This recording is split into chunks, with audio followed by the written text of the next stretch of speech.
মাননীয় স্পিকার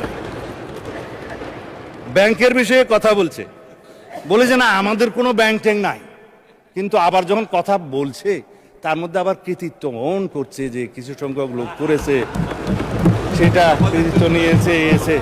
মাননীয় speaker, bank টাকা তো ভালো, অস্বীকার করার দরকার কি?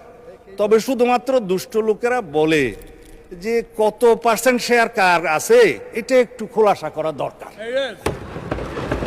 তাহলে পরে এই যে ব্যাংক দখল হয়েছে মাননীয় স্পিকার ইন্টারিম গভর্নমেন্টের সময়, ব্যাংক দখল হয়েছে আওয়ামী লীগের সময়, দখল হয়েছে, স্টাইলটা একটু ভিন্ন ছিল মাননীয় স্পিকার। কেউ কেউ সরকারি ইন্টেলিজেন্স ব্যবহার করে হোটেলে ডেকে নিয়ে এসে করেছে, আর কেউ সরাসরি নারাই তকবীর আল্লাহু আকবার বলে নেমেছে।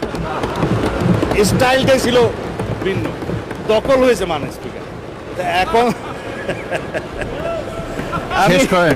এই সংস্কার না নিয়ে কথা বললে মানুষ আবার আমাকে গালি দিবে। ইন্টারিম গভর্নমেন্টের সময় তিনটা শব্দ খুব বেশি বাজার পেয়েছে, একটা হচ্ছে সংস্কার, আর একটা হচ্ছে বিচার, আর একটা হচ্ছে নির্বাচন। তবে নির্বাচনটা বলেছে যে সংস্কার এবং বিচার সমাপ্ত হওয়ার পরে যদি কোনো সময় হলেও হতে পারে, এইভাবে ছিল নির্বাচনের বিষয়টা।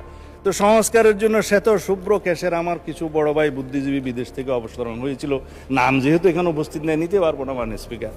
তারা মাথায় টুপি ভর্তি করে অলৌকিক কিছু সংস্কার নিয়ে দেশে অবতরণ করলে পরে আমরা সংস্কার কমিশনে আলাপ আলোচনা করতে করতে করতে করতে এই জুলাই জাতীয় সনদটা এই পর্যন্ত প্রণয়ন হয়েছে।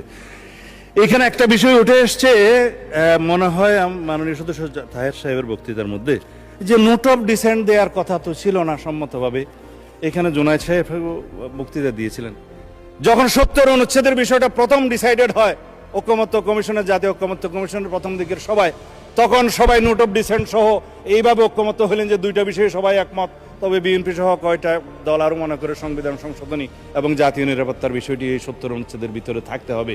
সেই দিন থেকে ডিসাইড হলো নোট অফ ডিসেন্ট সহকারে জুলাই জাতীয় সনদ প্রণীত হবে, এবং নোট অন ডিসেন্ট সহকারে আপনারা স্বাক্ষর করেছেন, এখানে স্বাক্ষর আছে বড় বড় হাতের স্বাক্ষর, আমরাও স্বাক্ষর করেছি। আসুন সেই জুলাই সনদকে বাস্তবায়ন করি।